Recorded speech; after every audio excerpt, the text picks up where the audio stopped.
Baik, pergilah Nabi Ibrahim alaihissalam. Sebagian ulama mengatakan waktu itu Nabi Ismail alaihissalam memang sudah menerima wahyu juga. Sudah menerima wahyu gitu kan. Sehingga memang dia sudah tahu nih ayahnya dia siapa, nabi, apa, bagaimana beriman kepada Allah itu sudah tahu. Kesimpulan ceritanya begitu, ya. Maka Ismail pun pulang, tanya istrinya siapa yang datang, ada yang datang gini-gini, siapa dia, dikatakan Ibrahim, apa pesannya? Oh, pesannya agar mengganti tiang rumahmu gitu. Maka Nabi Ismail AS mengantar istrinya ke rumahnya dan diceraikan. Memang begitu kisahnya gitu kan. Kalau para nabi perintahnya itu dari langit, bukan lagi main-main gitu, bukan kayak kita ya, masih terka-terka gitu kan. Baik, Nabi Ismail AS menikah lagi dengan orang lain, juga anak kepala suku dari Jurhum gitu kan. Yang kedua, Nabi Ibrahim AS waktu itu sudah ketemu Hajar kemudian pulang ya. Datang lagi di waktu yang lain, tidak disebutkan berapa lama selisihnya, tapi kemudian datang lagi. Datang yang kedua mendatangi lagi Ismail. Tidak ada Nabi Ismail AS ditanyakan kepada istrinya, Assalamualaikum, diberikan salam, kemudian ditanya bagaimana. Ini semuanya pujian. Alhamdulillah kehidupan kami begini, Alhamdulillah begini, Alhamdulillah begini, semua gitu. Baik, nanti kalau suamimu datang, waktu itu Nabi Ismail AS langsung ke tempatnya Hajar. Sudah berpisah tempat ya, berdekatan. Kemudian titipkan kepada suamimu, telah datang seseorang bernama Ibrahim. Dan pesankan bahwasanya dia pertahankan tiang rumahnya. Gitu. Ya. Maka selesai Nabi Ismail datang, kemudian ditanyakan siapa yang datang dan segala, ditanyakan ada seorang nama Ibrahim dan menunggu di rumah ibu anda gitu kan, Hajar. Apa pesannya? Suruh pertahankan tiang rumah. Gitu. Istrinya nggak tahu nih kalau dia disuruh pertahankan gitu kan. Maka Ismail mengatakan itu ayah saya dan dia minta agar saya mempertahankan kehidupan denganmu. Gitu. Lalu pergilah Nabi Ismail menemui Nabi Ibrahim alaihissalam, gitu kan. Ini tentu tidak disebutkan rentetan sejarah itu bagaimana waktu Nabi Ibrahim dari Ismail dari kecil sampai itu tidak disebutkan lagi. Kehidupan seperti biasa lah ya. Ini yang jadi saksi bahasanya kita kena masalah ini. Beberapa hari saja bertemu dengan Ismail. Ini baru hitungan hari ketemu. Setelah berapa tahun tidak ketemu gitu kan. Nabi Ibrahim AS sangat sayang ya dengan Ismail. Apalagi memang ada informasi ya dari wahyu langit ini jadi nabi nih. Gitu kan. Ini jadi nabi. Maka Nabi Ibrahim AS sangat senang. Ya. Pada saat ya datang bertemu beberapa hari lalu datang perintah Allah. Apa perintahnya? Menyuruh Nabi Ibrahim menyembelih anaknya. Ini baru aja ketemu berapa hari setelah berapa tahun gitu kan. Dan anak ini laki-laki kuat dan akan cobakan jadi nabi. Ini cobaannya kok harus disembelih gitu kan. Dan ini Bapak Ibu sekalian perlu Anda tahu, hanya mimpi. Ya. Datangnya mimpi nih, gitu ya. Allah SWT memberikan beritahukan kepada mimpi. Ya. Dan perlu Anda ketahui Nabi Ibrahim alaihissalam dan semua nabi, semua manusia belum pernah bertemu dengan Allah. Itu poin penting. Ya. Jadi kita ini harus menyadari bukan cuma kita yang tidak pernah lihat Allah, para nabi pun tidak lihat Allah Subhanahu Wa Taala. Memang tidak lihat, gitu kan? Nah, makanya di sini waktu datang perintah pun untuk menyembelih anaknya itu cuma mimpi. Melihat ada perintah bahwasanya disuruh sembelih Ismail. Apa yang terjadi? Kita dengarkan kisahnya. Disebutkan dalam Al-Quran. Dalam surah Shafat, urutan 37 ayat 102 sampai 111. Ya, Shafat, urutan 37 ayat 102 sampai 111. Yang bunyinya, A'udzubillahi minasyaitonirrajim. Falamma balagha ma'ahu as-sa'ya qala ya bunayya inni ara bil manami anni adhbahuka fanzur madza tara. Qala ya abati if'al ma tu'mar. Satajiduni insyaallahu minas sabirin. Falamma aslama wa tallahu lil jabin wa nadainahu ayya Ibrahim qad saddaqta ar-ru'ya inna kadzalika najzil muhsinin inna hadza lahuwal bala'ul mubin wa fadainahu bidhibhin 'adzim wa tarakna 'alaihi fil akhirin salamun 'ala Ibrahim kadzalika najzil muhsinin innahu min ibadinal mu'minin. Terjemahannya 102, maka tak kala anak itu sampai pada umur sanggup ya, maksudnya si Ismail berusaha ya bersama-sama dengan ayahnya Ibrahim. Ibrahim berkata, hai anakku ya, sesungguhnya aku melihat dalam mimpi bahwasanya aku menyembelihmu. Maka fikirkanlah apa pendapatmu. Artinya berikan saya apa pendapatmu. Di sini ulama tafsir mengatakan kalau Ismail belum kenal Allah, nggak mungkin dia spontanitas mau menerima gitu kan. Tapi justru karena dia sudah diterima wahyu, dia juga adalah ternobatkan jadi nabi gitu kan. Maka dia siap, dia tahu gitu. Ia menjawab si Ismail, hai ayahku, ya abati, kerjakanlah apa yang diperintahkan Allah kepadamu. Insya Allah Anda akan mendapati aku ya dalam termasuk orang-orang yang sabar. 103. Tak kala keduanya telah berserah diri, artinya dibawalah Ismail alaihissalam ya di tempat yang ditunjuk oleh Jibril di sebuah gunung itu di sekitar Jamrah di Mina ya. Ya nanti ada Jamrah Aqabah, lempar setan orang bilang ya. Kemudian kecil, sedang, besar gitu. Sebenarnya itu tidak ada setannya ya. Jangan sampai Anda pikir ada setannya gitu. Karena saya pernah Jamrah di situ ada orang, a'udzubillahi minasyaitonir rajim, lempar sendalnya gitu. Ya. Ada yang lempar kayu, ada yang lempar batu besar. Ini dari mana? Kan itu tiang. Kalau lempar sini kan jebol ke sana gitu kan. Nanti yang sana kiri setan yang balas, dibalas lagi kan jadi masalah. Jadi nggak ada sebenarnya, dan itu cuma diambil kerikil kecil, sunnah saja. Karena Nabi Ibrahim alaihissalam pada saat membawa anaknya menuju ke tempat sasaran di Mina itu, yang Allah suruh, itu kan untuk diletakkan ada sebuah batu, itu pada saat ditaruh, setan datang menggoda agar tidak dilaksanakan itu. Maka Nabi Ibrahim alaihissalam membaca Isra dan melemparnya ya 7 kali, 7 batu kecil, gitu kan, dilempar ke setan tersebut. Ini atas perintah Allah, kemudian di tempat yang lempar setan kecil, sedang, besar, kemudian baru di lokasi sekitar situlah ada penyembelihan Nabi Ibrahim, Nabi Ismail AS. Tapi tentu tidak terjadi nanti ya. Kata Allah SWT 103, tak kala keduanya telah berserah diri. Nabi Ibrahim sudah akan niat menyembelih anaknya karena perintah Allah. Nabi Ismail sudah nyerahkan dirinya, baik sembelihlah saya kalau memang Allah yang suruh gitu kan. Dan Ibrahim membaringkan anaknya ya, di atas pelipisnya, jadi sudah diletakkan dan diangkat dagunya akan disembelih lehernya gitu. Sudah jelas, udah jelas sekali gitu. Sudah nggak ada lagi ya keraguan ya. Nyatalah kesabaran keduanya ya. Allah sudah tahu kesabaran keduanya.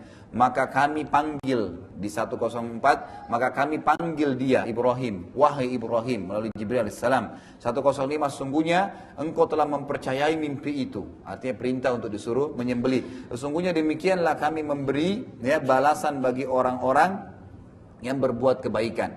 106, sesungguhnya itu benar-benar suatu ujian yang berat. Cuma lihat mimpi saja, tapi karena seorang nabi harus percaya gitu kan. Ya.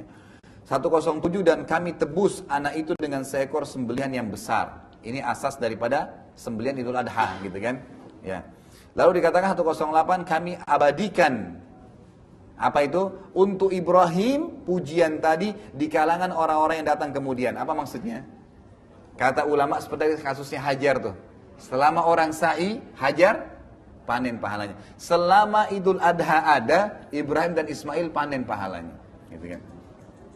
Jadi hikmah imaniyahnya di situ, gitu kan.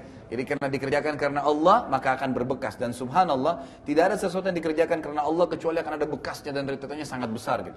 Itu cukup banyak contoh dalam masalah seperti ini. 109 yaitu ya, Allah akan abadikan tadi kesejahteraan dilimpahkan kepada Ibrahim. 110-nya demikianlah kami memberikan balasan bagi orang yang berbuat baik. 111 sungguhnya ia termasuk hamba-hamba kami yang beriman. Hamba-hamba kami yang beriman. Lalu setelah itu ya, mulailah ada beberapa rentetan ibadah haji nih kan gitu. Ada perintah lain yang datang. Perintah lain itu adalah menyuruh Allah SWT menyuruh membangun Ka'bah. Menyuruh membangun Ka'bah ya. Jadi sudah ada rentetan tadi, udah mulai Nabi Ibrahim tinggal di Mekah, anaknya mau disembelih terus kemudian tidak jadi, udah selesai. Jadi ada tadi sa'i sudah selesai zaman Hajar tadi. Kemudian ini juga kasusnya persembelihan sudah ada. Tinggal masalah Ka'bah nih, tawaf gitu kan. Maka Allah SWT memerintahkan Nabi Ibrahim AS untuk membangun ya Ka'bah itu sendiri. Jadi Ka'bah sudah ada asasnya. Lalu Nabi Ibrahim AS dan Nabi Ismail mulailah membangun Ka'bah itu. Mulai membangun Ka'bah, bekerja sama. Hanya 2 orang saja ya. Jadi di sini kebanyakan mereka berdua saja yang membangun karena perintah wahyu begitu. Dan ini pendapat yang paling rajih. Tidak dilibatkan masyarakat Mekah waktu itu. Jadi mereka berdua aja membangunnya. Meletakkan batu demi batu. Ya di situ tentunya batu pada saat itu sangat sederhana ya. Jadi tanah liat yang dibasahin, kemudian dicetak ya kayak kita dibentuk aja, dikeringkan. Udah, jadi bisa runtuh ya setiap saat. Maka dibuatlah batu-batu seperti itu, kemudian disusunlah. Dan yang kita tahu ada makam Ibrahim, ya, tempat telapak kaki Nabi Ibrahim. Itu bukan apa-apa ya Bapak Ibu sekalian, jangan jadi jahil di sini, ya konsepnya. Karena banyak orang anggap itu sakral lah, ya. dibungkus dengan kubah emas, bisa dipegang-pegang lah, ada berkahnya, itu tidak ada sama sekali. Itu hanya sekedar telapak kaki Nabi Ibrahim. Dalam sirah disebutkan, Nabi Ibrahim alaihissalam waktu sudah membangun Ka'bah, setiap sudah mengatur batanya gitu kan, itu beliau mundur untuk melihat ini sudah stabil belum bangunannya gitu. Hanya itu saja gitu kan. Kenapa dikekalkan oleh Allah Subhanahu wa taala? Karena ketulusannya Nabi Ibrahim, jadi orang bisa kenang. Ini dia dulu kerjain bangun Ka'bah karena Allah yang perintahin gitu kan. Jadi ini ketulusan, maka Allah kekalkan. Salah satu perilaku dikekalkannya, tidak ada orang yang tawaf, umrah atau haji kecuali harus sholat dua rakaat di belakang makam Ibrahim, gitu kan? Itu bagian daripada keharusan, ya, daripada tawaf itu sendiri. Kalau orang haji dan umrah, gitu kan, maka dia harus sholat di belakang. Dan sholat di belakang makam Ibrahim, Bapak Ibu sekalian, tolong ditiberatkan ini, tidak harus di belakangnya pas. Sampai ke tempat sa'i di belakang itu tempat sholat 2 rakaat. Jadi jangan ngotot di tempat tawaf sehingga kepalanya diinjak-injak oleh jemaah haji gitu kan. Ya nggak usah dipaksain gitu kan. Jadi pointernya tidak perlu memaksakan hal seperti ini. Jadi cukup saja seperti itu ya. Maka apa yang terjadi ya? Setelah dibangun Ka'bah, selesailah itu, lalu ada wahyu datang kepada Nabi Ibrahim alaihissalam. Perintahkanlah, ya, kumandankanlah agar orang-orang datang mengerjakan haji. Kan gitu. Perintahkanlah agar orang-orang datang mengerjakan haji. Kapan itu mengerjakan haji? Bagaimana rukun-rukun syaratnya? Ada dalam suhuf Ibrahim, tapi tidak dirincikan dalam riwayat kepada kita bagaimana pada saat itu, ya, perilaku apakah sama dengan kita mutlak sekarang atau tidak. Tapi yang jelas sa'i, tawaf gitu kan, di Ka'bah, kemudian jamrah, sembelihan, itu semua bagian daripada ajaran Nabi Ibrahim alaihissalam di zaman itu, syariatnya. Karena Al-Quran datang menyempurnakan syariat-syariat sebelum kita. Ada yang ditarik menjadi hukum kita, ada yang tidak gitu kan. Ada yang sudah terhapus. Maka Nabi Ibrahim alaihissalam menjawab, ya, kepada Jibril, Anna yablugh sauti, bagaimana bisa suaraku ini sampai manggil orang? Karena ini perintah Allah, manggil orang seluruh dunia. Gimana bisa? Suara saya bisa sampai, nggak bisa gitu loh. Maka kata Jibril alaihissalam dalam riwayat sahih ini, ya, cukup bagimu ma'alaika dal balagh, cukup bagimu menyampaikan saja. Cari tempat yang tinggi, teriak, ayo haji gitu. Udah, nanti Allah punya tugas nyampein. Gitu kan? Maka Nabi SAW patuh. Naik ke tempat, ada beberapa asal yang mengatakan di Arafah tuh, ya. Dikatakan orang Jabal Rahmah, gitu kan. Naik kemudian ngangkat suaranya dengan keras, gitu kan. Haji gitu. Maka suara Nabi Ibrahim AS dibawa dengan izin Allah SWT ke seluruh pelosok muka bumi ini. Dan semua orang yang hidup pada saat itu datang ke Mekah. Ya. Yang beriman kepada Allah datang ke Mekah untuk haji. Itu Allah SWT ceritakan di dalam surah Al-Hajj. Ayatnya ayat 27. Ya.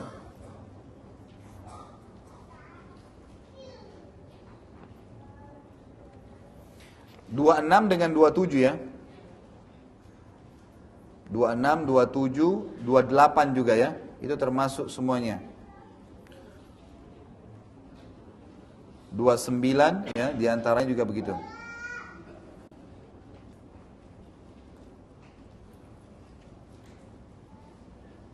Baik, saya bacakan a'udzubillahi minasyaitonirrajim. Kita mulai dengan ayat 26. Wa idh bawwa'na li Ibrahim makanal baiti alla tusyrik bi syai'an wa tahhir baiti lit-ta'ifina wal qa'imina war ruk'is sujud. Ya. Di ayat 26-nya ya. Di sini dikatakan dan ingatlah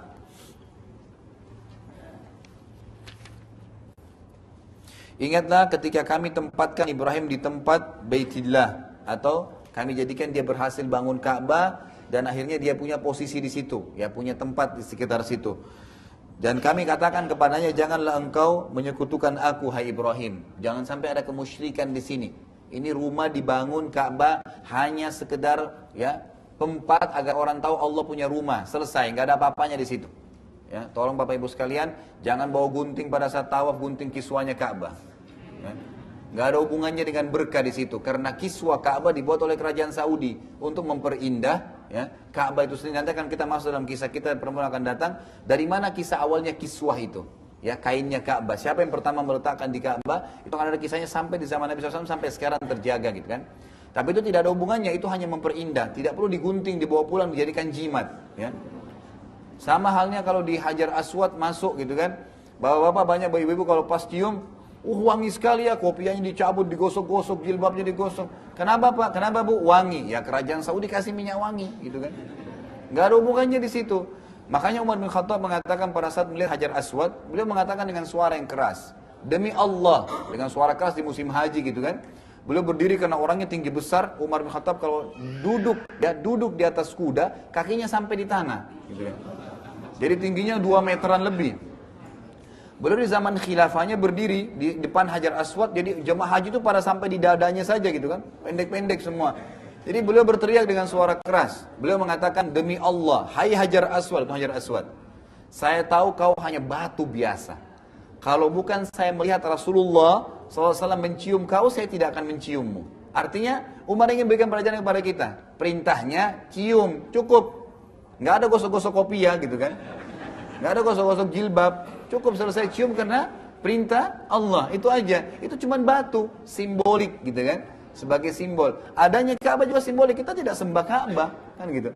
Tapi kita sedang melakukan perintah Allah. Kalau perintah Allah sujud ke laut, ya kita ke laut. Ke pohon, ya ke pohon. Karena Ka'bah, ya Ka'bah gitu kan.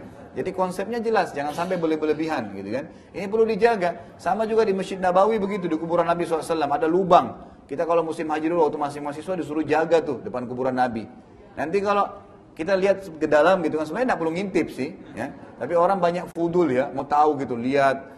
Nanti yang jadi masalah diingatin, ini cuma berikan salam, selesai. Berdoa pun jangan di sini, di sana menghadap kiblat, gitu kan? Jangan di sini. Itu kadang-kadang kalau kita lalai ada yang kirim surat ke Nabi. Loh, Anda mungkin bingung, kok bisa Ustaz? Iya, jadi di lubang itu dilempar kertas gitu. Ada yang kopiahnya digosok-gosok, ada yang macam-macam gitu. Kenapa? Berkah. Siapa yang bilang gitu? Pintu rumah Nabi SAW itu pintu besi dibuat kerajaan Saudi, nggak ada berkahnya gitu. Berkah itu pada saat kita menjalankan perintah beliau, itu berkah gitu kan, meninggalkan larangannya. Bukan dengan besinya. Apa gunanya Anda gosok-gosok kopiah di besi itu, sementara Anda melanggar sunnahnya gitu kan, tidak boleh.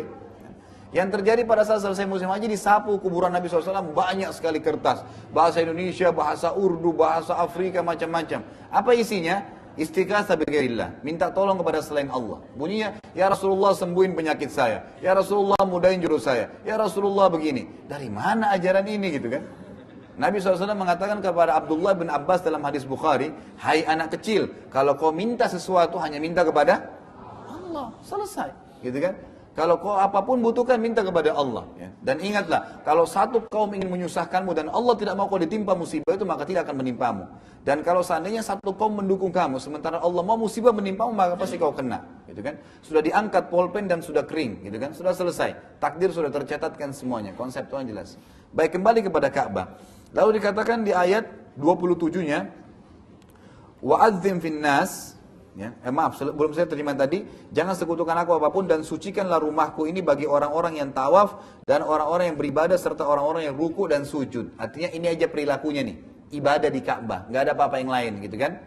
Baik, ayat 27 dikatakan wa'adzim finnas. Ini saksi bahasan kita. Wa'adzim finnasi bil haji ya'tuka rijalan wa ala kulli dhamiri ya'tika min kulli fajjin amiq. Ini yang kita katakan tadi, suaranya sampai ke seluruh pelosok muka bumi ini.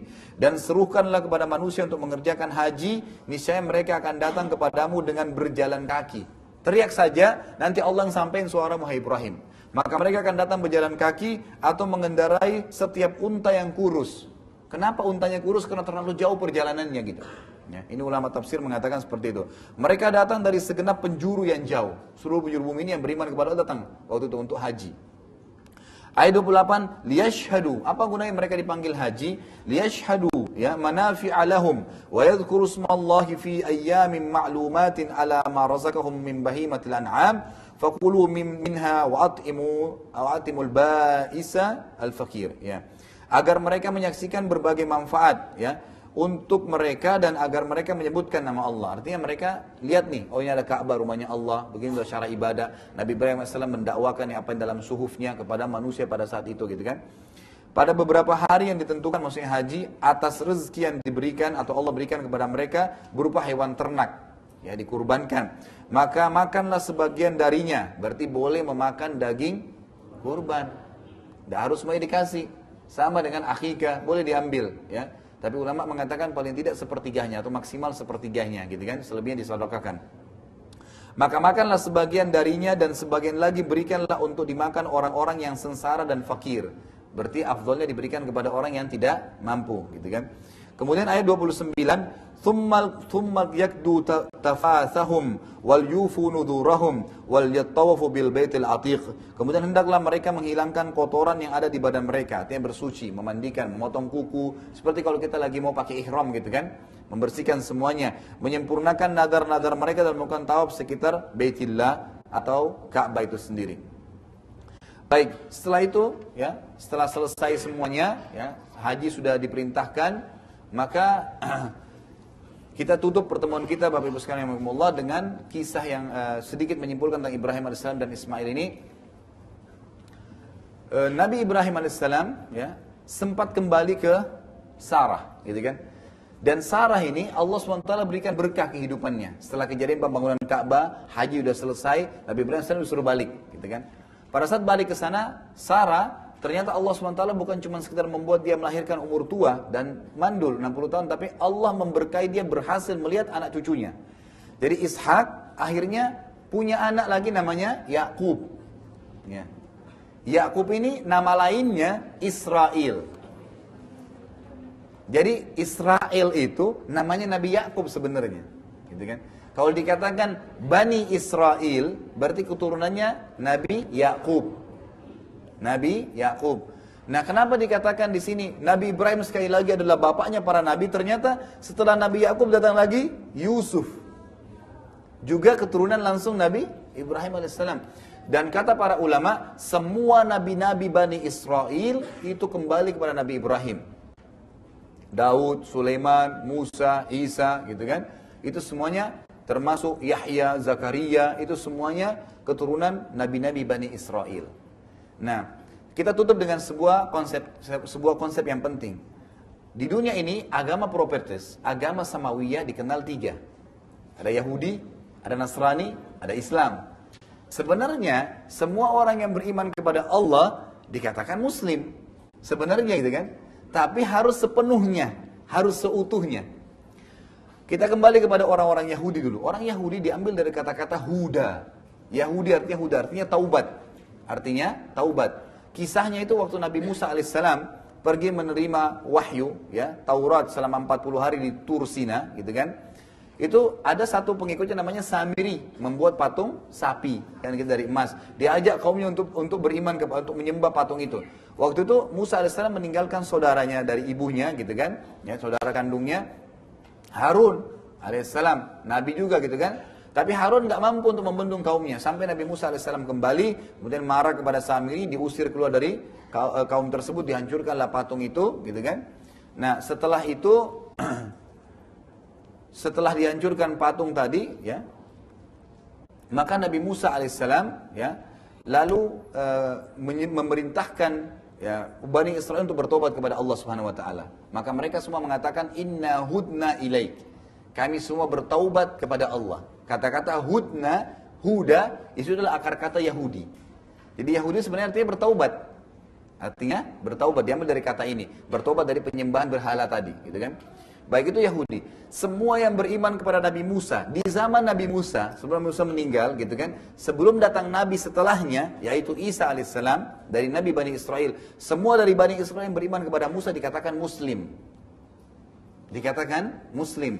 Bahkan Allah mengatakan dalam Al-Quran, yang menyebutkan kata-kata Islam pertama adalah Ibrahim alaihissalam. Huwa sammakum muslimin, kata Allah.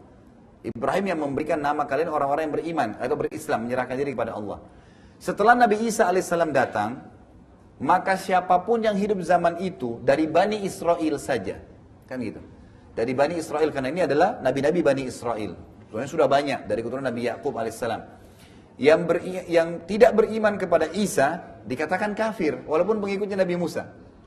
Kenapa? Dan dikatakan lagi dia Muslim, karena memang dia menolak Nabi yang diutus oleh Allah setelahnya. Kita harus beriman kepada itu juga, gitu kan? Tapi yang hidup di zaman itu. Maka semua yang beriman kepada Nabi Isa dan nabi-nabi sebelumnya, Musa dan seterusnya, gitu kan, tapi menjalankan syariat Nabi yang terakhir, yaitu Isa alaihissalam dalam Injil, tidak menjalankan lagi Taurat, karena ini konseptualnya sudah datang Nabi Isa alaihissalam, dikatakan Muslim. Yang tidak beriman kepada Nabi Isa dikatakan kafir. Makanya Nasrani mengatakan Yahudi kafir. Ini terjadi terus sampai datangnya Nabi Muhammad alaihissalatu wassalam. Semua pengikut Nabi-Nabi, karena Nabi Isa itu hidup sezaman dengan Nabi Zakaria, Nabi Yahya, beda lokasi dakwah. Kan gitu.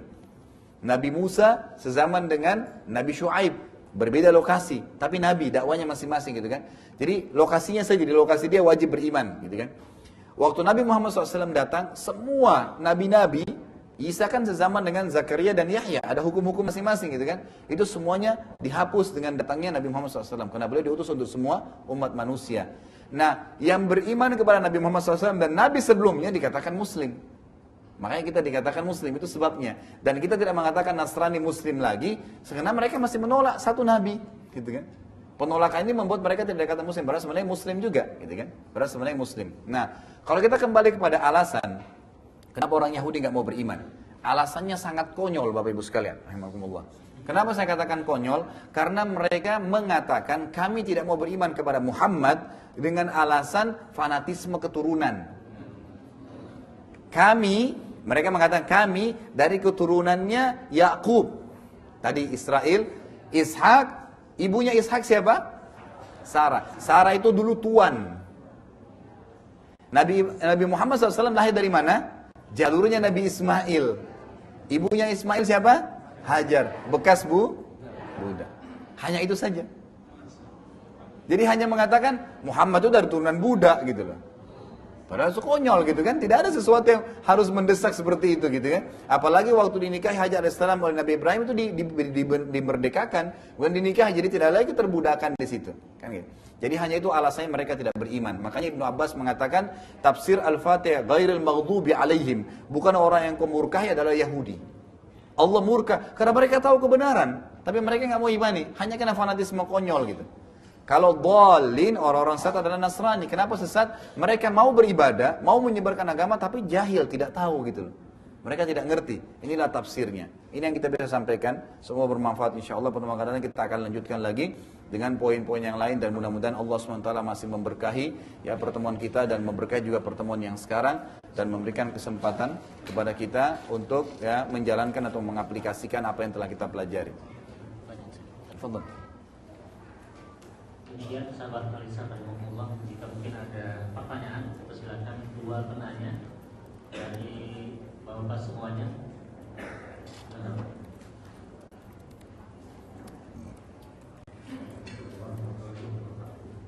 Waalaikumsalam.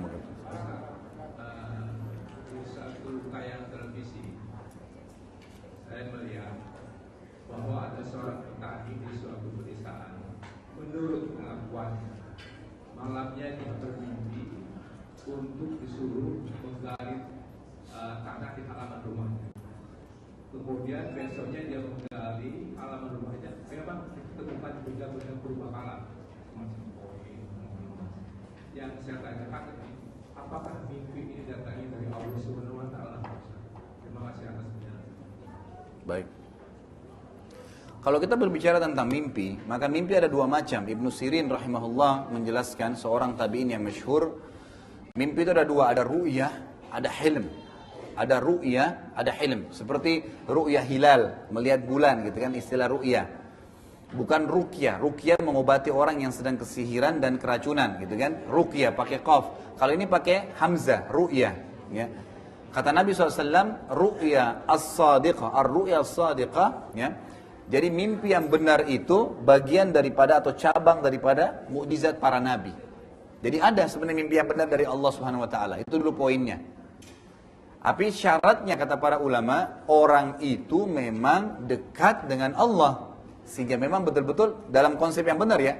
Sesuai Al-Quran dan Sunnah, memang wahyu. Maka dia bisa mimpi. Misalnya dia mau haji tahun ini, dia mimpi dia pakai ihram misalnya. Dia mimpi melihat Ka'bah. Ya, ternyata akhirnya dia pergi haji tahun itu. Allah mudahin. Itu contoh. Ada kerabatnya yang mau datang, mungkin dia lihat, memang benar terjadi, kan gitu. Jadi itu konsepnya bisa terjadi. Namanya ru'yah as-sadiqah. Itu ada, itu benar. Selama orang itu memang benar-benar di jalan Allah Subhanahu Wa Taala. Sama halnya ulama bilang kalau ahli maksiat, tapi memang dia ahli tauhid, dia memang mengisahkan Allah. Cuma dia pernah bermaksiat, lalu dia mau bertaubat kepada Allah, atau Allah ingin dia bertaubat. Allah mimpikan dia masuk ke neraka, gitu kan. Itu memang dasarnya karena orang-orang ini Allah SWT ingin berikan petunjuk gitu. Karena memang dia punya backnya itu ya, ada asasnya, dia beriman kepada Allah dan benar memang jalan Al-Quran dan Sunnah. Ada hilm, hilm dari syaitan. Hilm ini dari syaitan. Ini konsepnya segala sesuatu yang membuat atau keluar daripada koridor ya, yang tidak diinginkan oleh Allah. Tentunya ada bahasan sendiri. Anda boleh kembali kepada kamus mimpi, bahasa Indonesia begitu ya. Kamus takwil mimpi, tulisan Ibnu Sirin. Itu beliau sebutkan di situ cara membedakan antara ruqyah dengan hilm adalah ketakwaan kepada Allah dan kemaksiatan seseorang, gitu kan? Kalau orang itu memang sering ke dukun, sering memang berbuat amal-amal yang melanggar hukum Allah SWT, maka yang sering datang hilm. Di antara contoh hilm pelanggaran misalnya ada orang disunnahkan tidur balik sisi kanan oleh Nabi SAW. Hendak dia tidurnya tengkurap misalnya. Maka itu akan mimpi yang tidak nyaman pastinya. Dan Nabi SAW sudah memberikan gambaran kalau orang mimpi tidak baik maka dia terkaget tengah malam dia membaca isti'adzah. A'udzubillahi minasyaitonirrajim. Lalu mulutnya 3 kali ke sebelah kiri dengan tiupan ya. Seperti orang meruqyah itu meniupkan angin kecil ke sebelah kiri tangannya dan kemudian balik posisi kanan kembali. Itu posisi kanan. Itu kalau mimpinya tidak baik gitu kan. Baik. Kalau ditanya tadi, kira-kira ada orang mimpi, kemudian dia mimpi depan rumahnya ada harta tersembunyi misalnya. Apakah itu benar dari Allah? Kembali kepada orang ini. Kata ulama ini peka sekali membedakan. Kalau dia adalah orang yang memang beribadah kepada Allah Azza wa Jalla, kita tidak tahu bentuk ibadahnya kepada Allah. Tapi mungkin memang dia jaga sholat malamnya, memang dia suka membantu orang, dia sabar dalam cobaan kehidupannya gitu kan. Tidak ada pelanggaran syirik, bukan orang yang biasa pergi ke kuburan, menggunakan jimat. Maka itu berarti memang dari Allah Subhanahu wa Ta'ala. Allah yang memberikan kepadanya rezeki. Tapi kalau orang ini ahli maksiat, kemudian tiba-tiba dia mendapatkan itu, bukan mustahil kata para ulama, itu cara syaitan agar dia nanti lebih membuat kekufuran ya.